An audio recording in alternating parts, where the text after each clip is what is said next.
Üdvözlet mindenkinek, hogyha hétfő, akkor Cities Skylines 2, és azt hiszem, hogy elérkeztünk az Utazás a világ körül sorozat legnehezebb részéhez.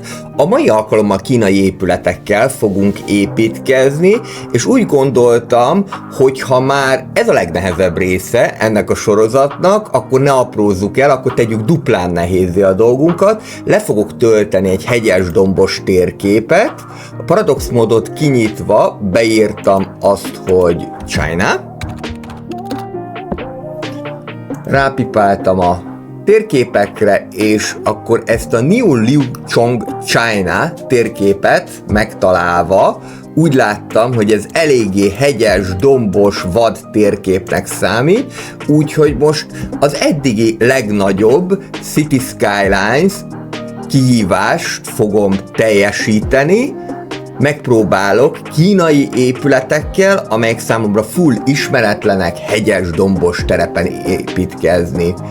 Úgyhogy tartsatok velem ebben a City Skylines videóban is, már is kezdünk.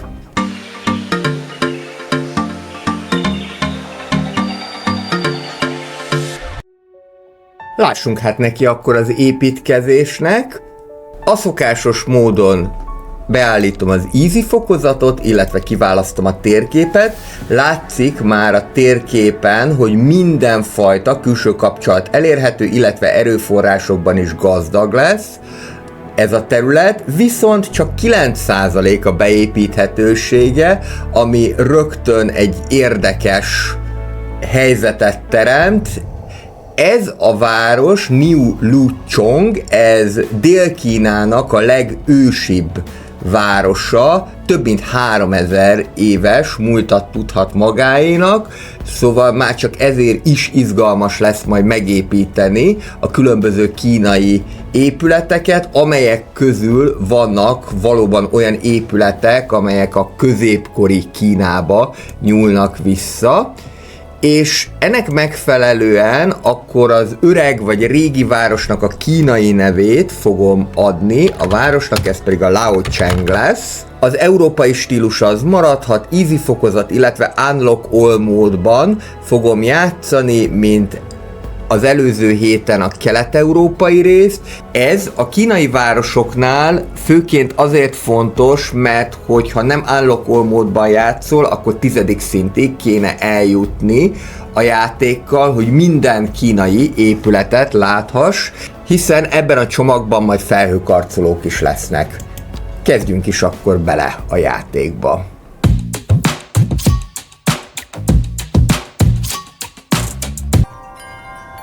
Ím a szokásos térkép és a 33.500.000 pénzecske, és hát ez nagyon hegyes dombos, szóval ez tényleg kihívás lesz, hogy itt mit fogunk tudni kezdeni, de akkor megpróbálom a lehető legtöbbet ebből kihozni. Pénzünk az van bőven, és remélhetőleg lelkesedésünk is, hogy ez megvalósuljon. És közben majd beszélni fogok arról is, hogy hogyan néz ki a tipikus kínai város, már ami az eddigi tudásom, illetve az internet, valamint a mesterséges intelligencia alapján adódott. Kezdjük akkor azzal, hogy összekötjük ezt a két autópályát, talán ez lesz a legegyszerűbb, hogy megpróbáljuk ezt összekötni, és megpróbálom úgy behúzni a hidat, hogy a lehető legtermészetesebben nézzen ki. Ugye ez elég fontos dolog.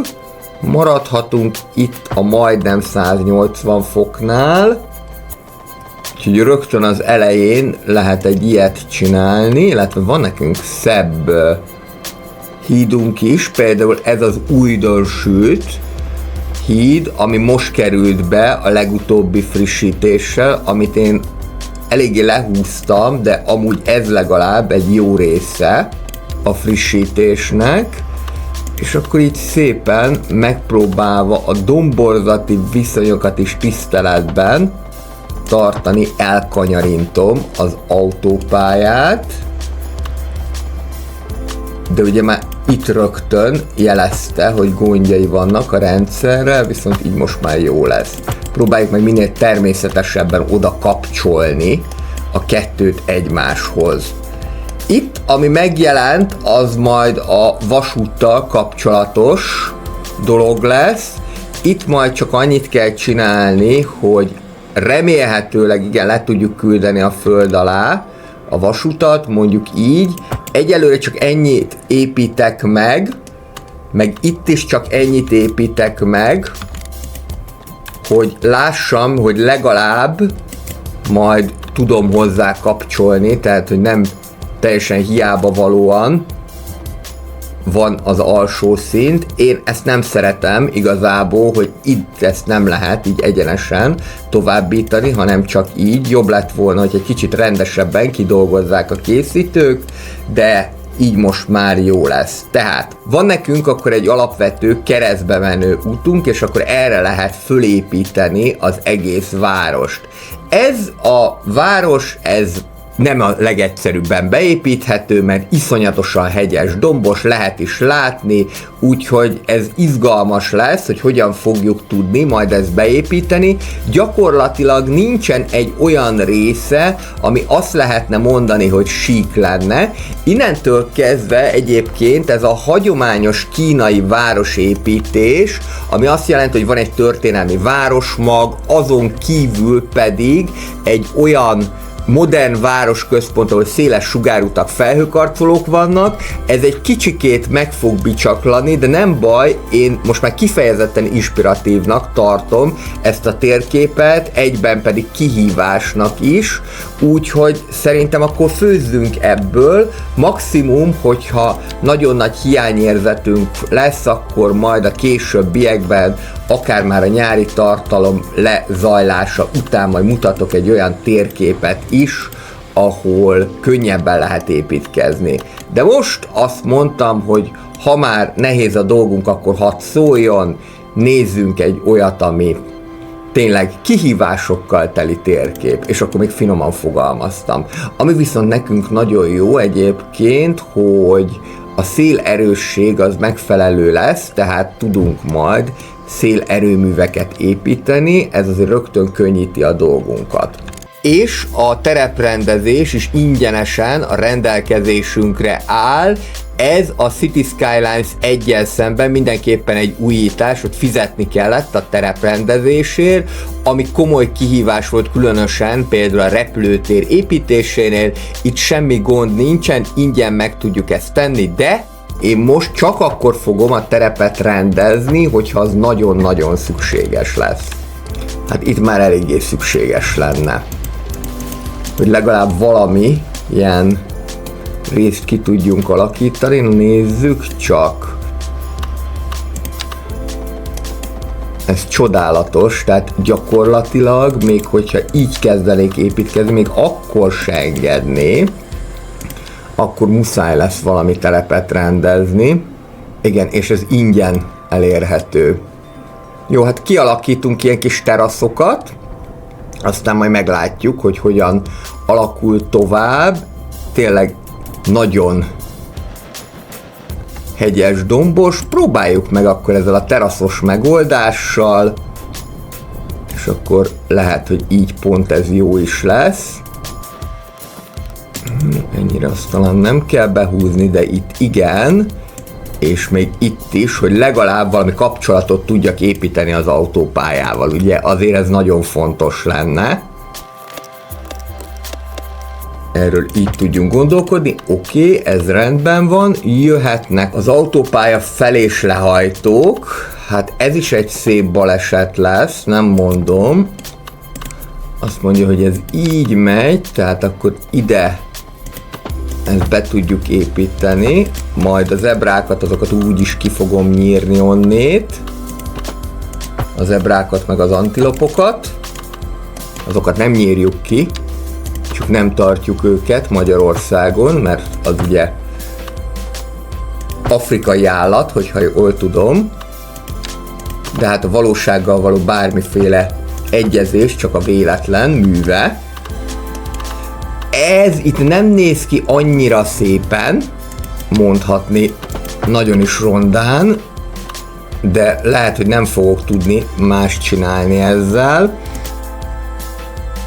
Megpróbáljuk egy kicsit lesorjázni, hát ha úgy, és nem úgy, még így se hajlandó kapcsolódni. Azt a mindenit neki. Na, ez tényleg föl van adva a lecke. Nem mondom. Jó, akkor marad ez így, nem tudok vele mit csinálni, de legalább már valami kapcsolat van az autópálya és a főút között. Jöhet az úthálózat további kialakítása, itt egyébként azért egészen baráti a dolog. Hát már amennyire barátinak nevezhető egy olyan térképen, amely összesen 9%-áig beépíthető. Úgyhogy az, hogy hagyományosan itt széles sugárutak legyenek, mint a kínai városokban, az kb. Esélytelen, de azt gondolom, hogy ennek ellenére is egy igen izgalmas város tudunk majd építeni. Ennek ellenére, vagy éppen ezért. Hello! Tudod, mitől működik ez a csatorna? Igen, tőled. A te kommented, lájkod, illetve feliratkozásod ugyanis segít benne, hogy hétről hétre egyre jobb tartalmakat tudjak készíteni. Szóval, ha tetszenek a videók és érdekelnek a városépítős, tycoon vagy stratégiai játékok, akkor nyugodtan dobj egy feliratkozást. Minden héten új tartalom, magyarul közérthetően, sztorikkal. Hétfőn városépítés, szerdán gazdasági szimulációk, pénteken stratégiák. Játszunk együtt okosan és szórakozva. Írd meg kommentben, hogy te milyen játékokat látnál szívesen a csatornán. Andrew City Life, ahol a minőségi gameplayeket találod. És egyébként se gondolom, hogy baj, hogyha néha kicsit változatosabban építkezik az ember, illetve hogyha kipróbálja magát különböző műfajokban. Hát igen.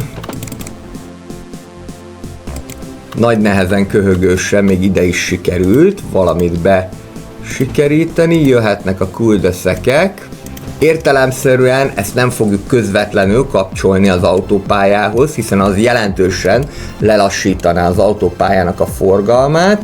Ezzel már készen vagyunk, a kábelt azt még be kéne nekünk kötni, ehhez megint transformátor állomás lesz szükséges. Igazából bármelyik jó lehet, de ehhez talán inkább a alacsony kapacitású tartozzék. Itt ezt bekötjük, és a transformátor állomással pedig, ez nem lesz túlságosan szép, próbálom itt a szélén elvezetni, pedig itt fogom bekötni, hogy azért az exportból legalább valamennyi bevételünk legyen. A víz az megoldható, akár víztoronnyal is, illetve nézem a mélységi vízbázis, de elég sok mélységi vízbázis van. Természetesen ez is így a hegyes dombos terepen, de ez így jó lesz nekünk egyszer. Itt folytatom az építkezést, meghosszabbítom az utat, amennyire tudom, ennyire tudom összesen, és akkor még valahol el kell majd vezetni a szennyvizet. Maradjunk a hagyományos szennyvíz tisztító megoldásnál egyelőre, bár mondjuk ezt a folyót elszennyezni ez eléggé meredek, de ehhez nem fog kelleni útkapcsolat, tehát gyakorlatilag ide is lehet ezt rakni. Oké, ezzel meg vagyunk, jöhet az első épületek kijelölése. Nézzük, miből is főzhetünk. A kínai épületek esetében, ugyanúgy, mint a kelet-európai épületek esetében 5 fajta épület áll rendelkezésre, de amiben különbözik a kelet-európai épületektől, hogy a low density housingokat rögtön megosztották, tehát van egy modern típusú low density housing, modern típusú kertesházak, illetve vannak a tradicionális kertesházak. Én most a tradicionális kertesházakkal fogom kezdeni, ezek gyakorlatilag úgy néznek ki, mint amit mi az előkelő kínai éttermektől megszoktunk, majd mindjárt látni fogjátok, hogy mire gondolok. Van továbbá közepes méretű ház, alacsony jövedelműeknek bérház, illetve a nagy panelházak. Ezek is panelházak lesznek majd, tehát itt sem feltétlenül a módosabb emberek fognak lakni. A kínai épületeknél ugyan nincsen üzlet, de hogyha beszerezted a Dragon Gate kiegészítőt, akkor azzal jól lehet majd párosítani a kínai épületeket, hiszen ezek is kínai épületek, de először akkor építsünk rezidentálokat, és picit gyorsítom is a játékot. Hát még az utat se lehet normálisan összekapcsolni, de nem baj, megoldjuk a dolgot. Hopp, itt pont. Így sikerült. És akkor osszuk meg ezeket a zónákat, ahogyan tudjuk. Igazából kuldösszekhez nem illik vezetni a gyalogutat, úgyhogy maradunk így, és majd itt a főút mentén lehet kialakítani a különböző üzleteket. Mehetnek akkor ezek a courtyard housingok, így sorba, majd a felesleget azt levesszük, ezek sem túl széles alapterületűek, lehet látni, hogy ennyi fér bele. Általában hegyes, dombos terepen majd a sorházak is jók lesznek, szerintem amerikai típusú, vagy akár európai típusú sorházakkal is ki lehet egészíteni. Talán az európai típusú sorházak mégis jobban fognak ide illeni, mert hogy azok kevésbé dobozszerűek, kicsikét jobban néznek ki. Ez a hagyományos kínai ház így fognak kinézni. Ezeknek a megjelenése nem túl változatos, úgyhogy azt nem mondanám, hogy ezzel fullba föl lehet építeni egy egész városnegyedet. Miközben a hagyományos kínai városok, tehát amik nem ilyen nehezen beépíthetőek, hanem mondjuk, hogyha a térképnek nem 9%-os beépíthetősége lenne, hanem mondjuk 69, akkor ezekből az épületekből állna össze a hagyományos kínai városnegyed, és ekköré lehetne a felhőkarcolókat építeni. Na, nézzünk egy-két Dragon Gate épületet. A Dragon Gate az azért jó, mert hogy mindenfajta épület méret a rendelkezésedre áll. Ebben a kiegészítőben újonnan azt hiszem, hogy 8 euróért lehetett megvenni. Készítettem amúgy egy tartalmat ezzel kapcsolatosan, érdemes azt is megnézni. Most ezt ide be tudjuk építeni, és akkor jöhetnek a modernebb kínai házak. Ezek is nagyjából megegyeznek, ami a nagyságukat, pontosabban a kicsinségüket jelenti. Itt nagyon jó lenne, hogyha a játékban rendelkezésre állna vegetáció, mert akkor ezeket szépen le lehetne fedni. Ennek hiányában szerintem ezeket a kifejlett fákat fogom inkább használni ide a hegyoldalba. Ezekből lehet változatosan. És viszont a legutóbbi frissítéssel elérhető szegélyezett utakat nagyon jól lehet majd itt alkalmazni. Ezek a Dragon Gate épületek, mivel én ezt a korábbiakban már részletesen bemutattam egy külön videóba, ezért erre most nagyobb gondot nem fordítanék, de majd úgyis látni fogjuk, hogy hogyan fog kinézni, illetve nagyon sok európai stílusú városba is lehet használni, hát persze, hogy lehet, hiszen a kínaiak gyakorlatilag már mindenhol ott vannak. Azért ezt tudjuk. Következő napirendi pont az a gyáriparnak a megépítése, ezt valahova majd ide kellene, hát itt ez eléggé nehézkesen néz ki, de megpróbálunk kialakítani valamilyen olyan úthálózatot, hogy hát ha ide be tudjuk építeni, de megint ugye ez az iszonyat hegyes, dombos történet, ez azért be tud zavarni. Esetleg azt tudnám megcsinálni, hogy itt a hegyoldalt azt lesorjázom, de ez elég bonyolult lenne. Itt egy egész hegyet nem takarítok el, úgyhogy legyen az szerintem, hogy most egy kicsit távolabb teszem a gyárnegyedet, megpróbáljuk itt az autópálya mentén elhelyezni azt a kevéske gyárnegyedet, amire szükségünk van, és aztán rámegyünk az oktatásra, hogy tényleg minél kevesebbre legyen szükség. Mert hogy az a probléma, hogy ugye mivel a szél erre fúj, Ezért, hogyha ide teszem be a gyárnegyedet, akkor ez garantáltan még itt is érződni fog. Tehát ez mindenképpen azt indokolja, hogy inkább ide rakjam, még 2 területet kioldok, és akkor megnézzük, hogy itt miből tudunk főzni. Egy picit szerintem le is sorjázom itt a hegyet, csak hogy legalább itt valami ipari létesítményt ki tudjunk alakítani. Továbbá megnézem, hogy nem-e valamilyen speciális gyáripari területre építkeztem, de úgy tűnik, hogy nem. Maximum fát lehetne itt, viszont rengeteg sok szén áll rendelkezésre, és érc, úgyhogy azt majd érdemes lesz akkor figyelembe venni.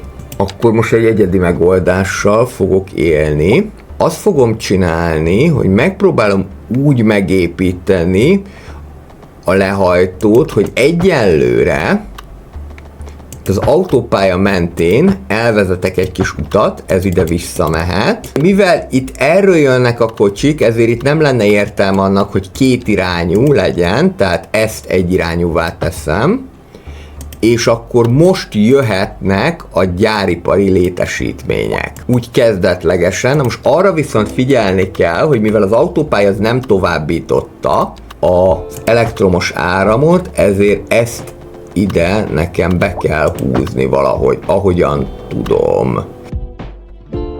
Igazából, amit még lehetett volna, hogy itt lecsatlakoztatom a nagy vezetéket, és akkor úgy gondolkodunk erről. Most már ezzel nincsen semmi probléma, csak még a vizet kell bekötni, és akkor így ezen problémájuk is meg fog szűnni. Szépen ez egy tipikus autós hely lesz, egy ilyen kis ipari kitérő, viszont muszáj ezt megépíteni, mert hogy igen erőteljes kereslet mutatkozik rá. És akkor itt pedig még, amit tudunk csinálni, az, hogy itt még fölvezettem az utat, ahogyan tudom.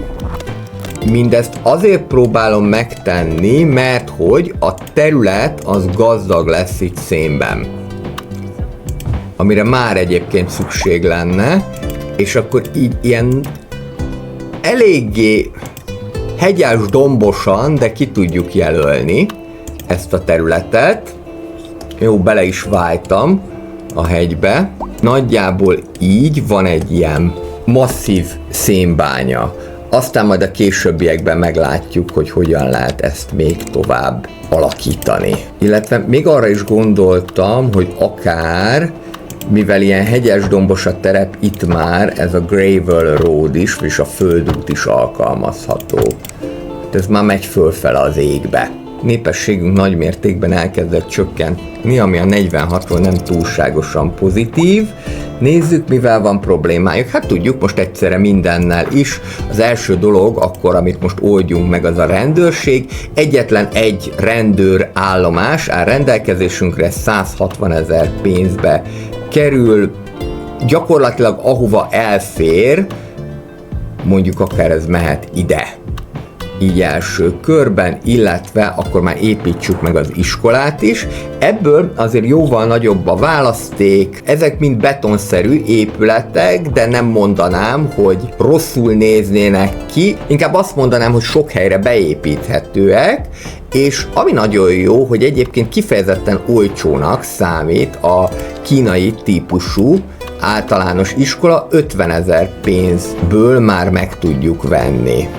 Mondjuk akár ide is le tudjuk rakni. És a későbbiekben majd ez még egy zeneteremmel bővíthető.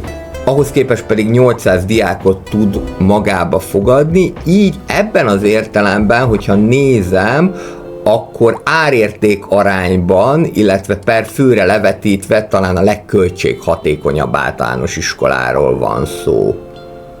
Igen, talán még ez a délnyugat-amerikai, ami fölveheti vele a versenyt. Építkezzünk tovább, akkor egyelőre még csak a kicsi épületeket részesíteném előnyben, utána pedig majd úgyis kiterjeszkedünk. Kellene nekik még egy park is, ezt szóvá is tettem, játék. Azt gondolom, hogy egy kisméretű park rögtön elmehet, sok minden illeszkedhet ide, de ha már hegyes, dombos terep, akkor ez a Hilly Playground az, amit én most itt jónak érzek. Ha itt még lehetséges, akkor pedig elvezetném az utat is, még éppen megengedte. Nincsen elég képzett munkaerő, mindjárt lesz. Rezidentálokra van a legmagasabb igény, még egy-kettő low density-t fölhúzok, aztán neki lehet állni már a medium density rezidentálokra is. Szerintem egyébként ezeken a nagyon hegyes, dombos terepeken nagyon jól tud működni a waterfront housing is. A waterfront housingok tipikusan medencés épületek, és hát kik szoktak lakni medencés házakban? A gazdagok, és hova költöznek a gazdagok? Vagy a tengerpartra, vagy a hegyoldalba.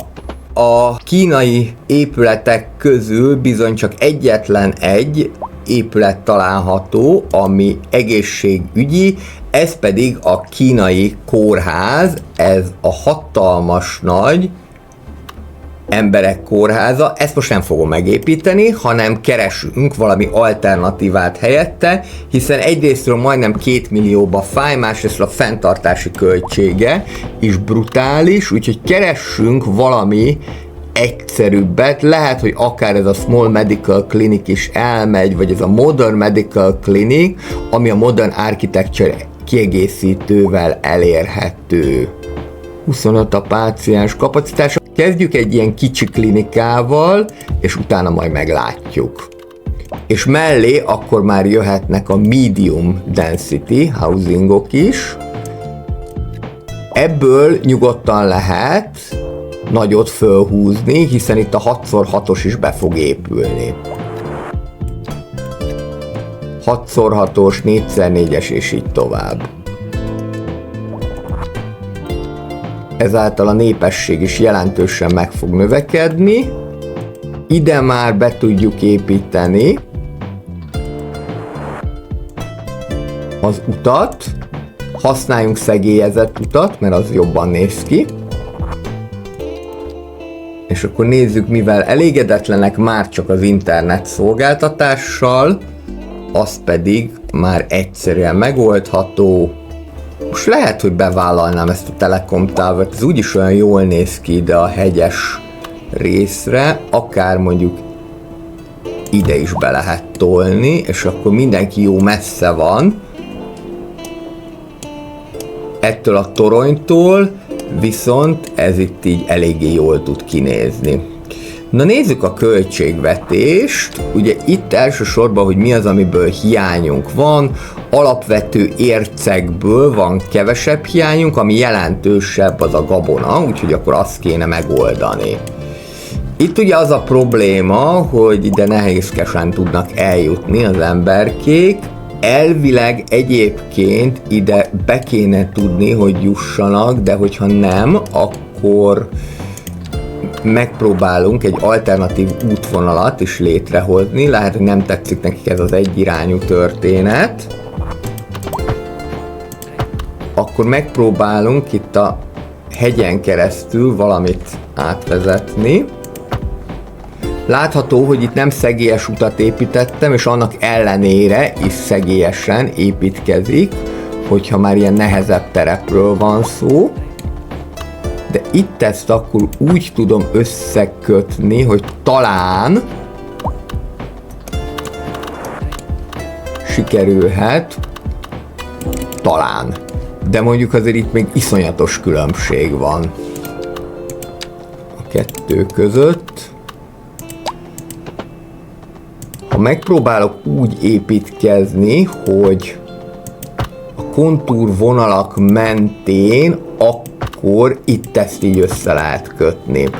Hát ez az, amire szoktam mondani, hogy végül is a CS-ben nincsen lehetetlenség, csak tehetetlenség, de hát azért ügyeskedni kell vele. Szóval, hogyha ilyen hegyes dombos terepen építkeztek, akkor próbáljatok meg a kontúrvonalak mentén elindulni, mert akkor előbb vagy utóbb célba fogtok érni, és akkor innentől kezdve ez azért lesz jó, mert akkor ide is tudok ám építkezni, kicsit közelebb hozzuk az ipari létesítményekhez a lakóházakat.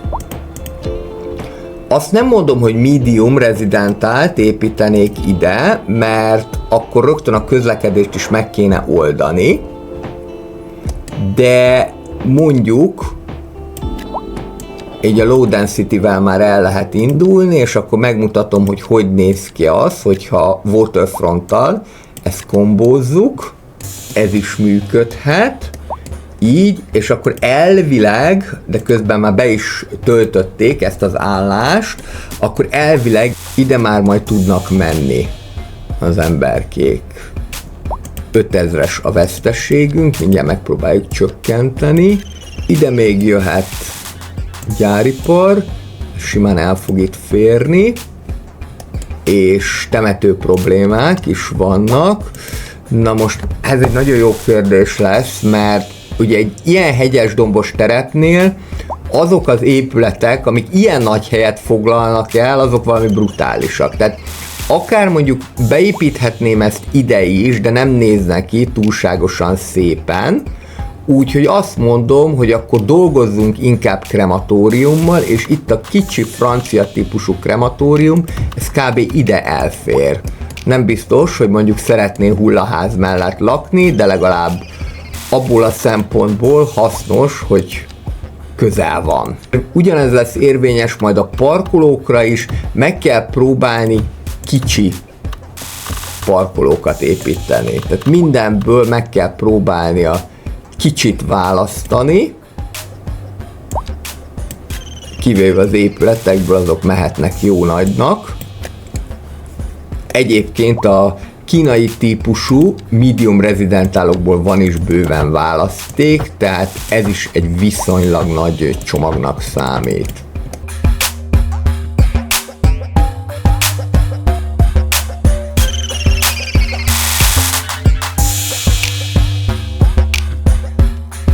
És akkor így tudunk tovább építkezni, hogy kialakuljon a forma. Ugye az az általános szabály, hogy ha Skylines-ról van szó, hogy minél magasabbra építkezel, annál magasabb épületet tudsz építeni, tehát ide nem fogok medium rezidentálokat építeni, hiszen akkor kitakarnám a kilátást ezek elől, az emberek elől, azért viszont ez elég menőn néz ki. Lehet itt választani a tradicionálisat is, vagy akár az újszerűt is, hogyha kicsit meg akarjuk osztani a zónákat, akkor ez a Gravel Road teljesen jó lehet. Gravel Road. És, mint mondtam, alkalmazhatunk akkor EU-s sorházakat is. Ide ezek pont jól el is fognak férni. Próbáljunk meg törekedni az egységességre, de nem kell feltétlenül mindenhova ilyet rakni. Így, itt már, hogyha ide beépíteném, akkor nagyon csúnyán belógna, az már nem lenne szép. Sőt, most az jutott eszembe, hogy mi volna, ha a sorházakat inkább ide raknám, menet közbeni újratervezés, és itt pedig maradnánk akár a sima kínai, akár a waterfront housingokkal. Ide szerintem majd egy parkot, vagy valamilyen közintézményt lehet beépíteni, és akkor vissza az eredeti elképzeléshez, a gabonát kéne megoldani, mert abból van a legnagyobb hiány.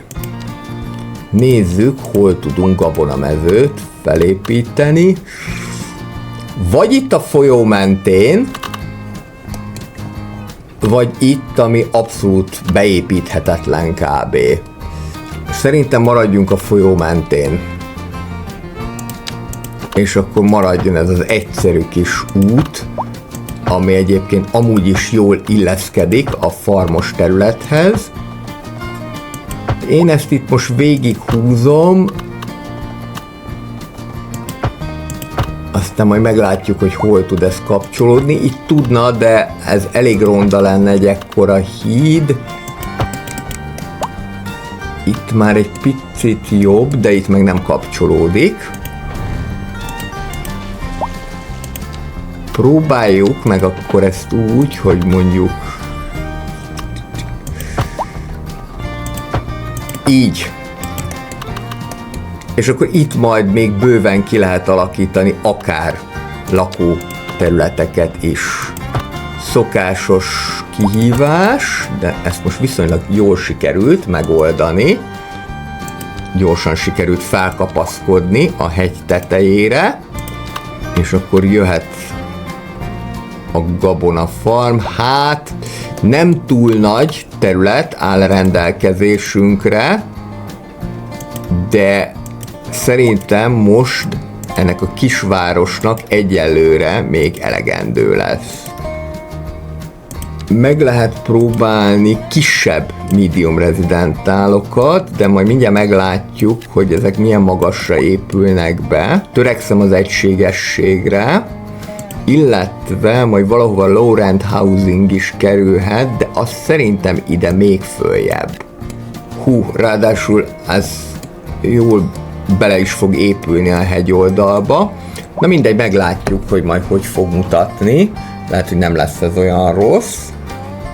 Most már mindenki boldog és elégedett, majd a költségvetést kell még helyrerántani, illetve el kéne kezdeni építeni irodákat. Vannak nagyméretű irodák is, szinte esélytelen, hogy most, hogy 1000 lakos alatt vagyunk, ezek nagyobb számban beépüljenek, és ráadásul ezek tipikusan nagyvárosias környezetbe valóak, az meg még nyilván egy meggondolás tárgya, hogy egyáltalán hol lesz ennek a nagyvárosias része ennek a városnak, mert egyelőre még örülök, hogyha egyáltalán el tudom helyezni a különböző épületeket, hiszen ténylegesen soha a City Skylines 2-ben, de a CS1-ben sem próbálkoztam 9%-os beépítettségű térképpel.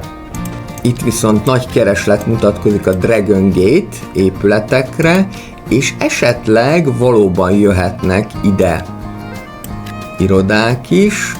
Hát megmutatom akkor, hogy egy nagyobb méretű iroda hogyan néz neki, de szerintem erőteljesen rombolni fogja a látványt, tehát lehet, hogy akkor azt majd le fogom gyakni, tehát lehet látni, hogy sokkal magasabbra fog épülni, mint itt a medium density residentál. Tehát ezzel mindenképpen érdemes vigyázni.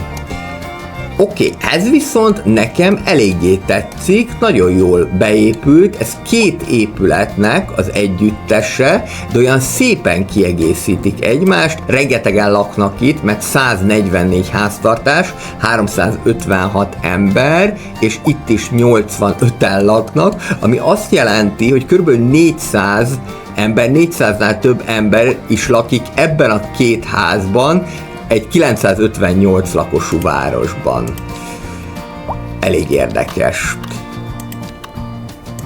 És akkor ez egy közepes nagyságú parkolóval is járni fog. A nem jó, de nem is tragikus kategória ez, a későbbiekben majd lehet, hogy ezt le fogom dönteni. Most még azt mondom, hogy tulajdonképpen nagyon akarom elmegy, és akkor már húzzunk fel egy high density housingot is, hogy azt is megmutassam, hogyan néz ki, ez meg még magasabbra fog épülni. Ugye egyébként azért azt lehet tudni a kínai városokról, hogy nem feltétlenül az élhetőség jegyében készülnek, már tisztelet a kivételnek, de nagyon sok esetben azért akár a nagyon szoros beépítettség is jellemezheti. Az jellemzi továbbá lakóövezeteket, a panel és toronyház negyedeket, hogy a nagy lakóparkok ilyen belső udvarokkal rendelkeznek, illetve ami még jellemző, a különböző középületek és ikonikus elemek, templomok és pagodák. Na most ilyenek is vannak a Dragon Gate packben, méghozzá, hogyha ide kattintunk a turista attrakciókra, akkor találunk itt egy tradicionális kínai templomot, illetve, ami még jobb, ilyen kapukkal lehet díszíteni a várost, és ez azért jó, mert hogy ezek gyakorlatilag bárhová beépíthetőek, mindjárt meg is mutatom. Van nekünk ilyen nagy kapunk, meg van nekünk kis kapunk is. És ez egyébként akár szerintem még a japán városba is elmehet, mindenfajta kelet-európai városba, vagy valahogy Chinatown-t akarsz létrehozni, hiszen rengeteg városban, például New Yorkban is található olyan rész, amely ilyet nagyobb részt a kínaiak birtokolnak, de például ha Budapesten járunk, akkor itt a Blaha Lujza tér Népszínház utca mellett is található Chinatown. Nem is beszélve Kőbányáról, a Mázsa tér környékén egy stabil kínai közösség alakult ki, amely nem kevesebb, mint 40 000 főt számlál ma már. És egyébként azt mondom, hogy talán így a város szélén nem is annyira rombolják szét a látványt. Ezek az épületek, arról nem is beszélve, hogy a nagyméretű irodák azok kifejezetten jók a bevételszerzése szempontjából, de ezeket mindenképpen próbáljuk meg úgy építeni, hogy mással keverve, különösen ilyen hegyes dombos részen, és azt is próbáljuk meg lehetőleg, hogy egységes legyen a méret. Tehát mondjuk nagyméretű iroda mellé főszabály szerint nem építünk mondjuk kicsi lakóházat. Mondjuk Mexikóban előfordul, de azért törekedjünk arra, hogy minél szebb legyen a város. Mondom, hogyha ilyenfajta terepen próbálkozol, akkor egyáltalán annak is örülni fogsz, mint ahogy én is egyáltalán annak is örülök, hogy meg tudom oldani valahogy, hogy az egész beépüljön. Nézzük akkor a kínai nevezetes épületeket, mert bizony abból is van. Az egyik, ez a kínai könyvtár, ami unique buildingnek számít, de oktatási épület. Ebben a tekintetben egyedül álló a kínai csomag, hiszen nincsen ilyen épület máshol. Lerakom ide, és úgy gondoltam, hogy mondjuk akár ide bekerülhet a kínai könyvtár. Kicsit megdobta a költségvetésnek a veszteségeit, de nem baj, megpróbáljuk ezt lefaragni akkor. Valószínűleg, hogy a nagyméretű irodák azért ebben erőteljesen segíteni fognak.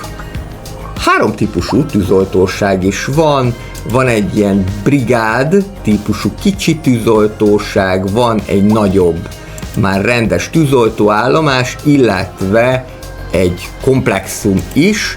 Én a legkisebbet most lerakom, mondjuk ide a könyvtár mellé. Nézzünk pár low-rent housingot, ezek közül a kicsik is nagyon jól elérhetőek, és akkor ide én úgy érzem, hogy illeszkedik egy park is, akár ez a Churchland Park, ez szerintem jól passzol az ázsiai típusú építkezéshez. Nézzük akkor a kínai csomag összesített értékelését. A szokásos módon 6 szempont alapján fogom értékelni, jellemezni a csomagot. Az első a változatosság. Változatosság tekintetében, ha bár kiskereskedelmi épületeket nem tartalmaz a csomag, de mindenképpen jó osztályzatot tudok adni. 5 fajta zónázott rezidentált, illetve nagyméretű irodát is magában foglal ez a csomag. Azt gondolom, hogy egyébként ezek a felhőkarcolók bármely más városba is beilleszthetőek, de nagyon jó, hogy beletettek nagyméretű irodákat is, ez hiánypótló volt a Region Pack tartalmak között. Az integrálhatóság tekintetében közepes plusz osztályzatot tudok adni, párosítható kelet-európai panel épületekkel, illetve amerikai épületekkel volt egyszer, hogy próbálkoztam amerikai-kínai város építésével, az is nagyon jól működik, így közepes plusz 3,5-es osztályzatot tudtam erre adni. A jártasság tekintetében itt a közepes osztályzatot tudtam adni, kell hozzá némi várostervezői tapasztalat, hogyha nem is hegyes, dombos területről van szó, de ezeket be tud építeni.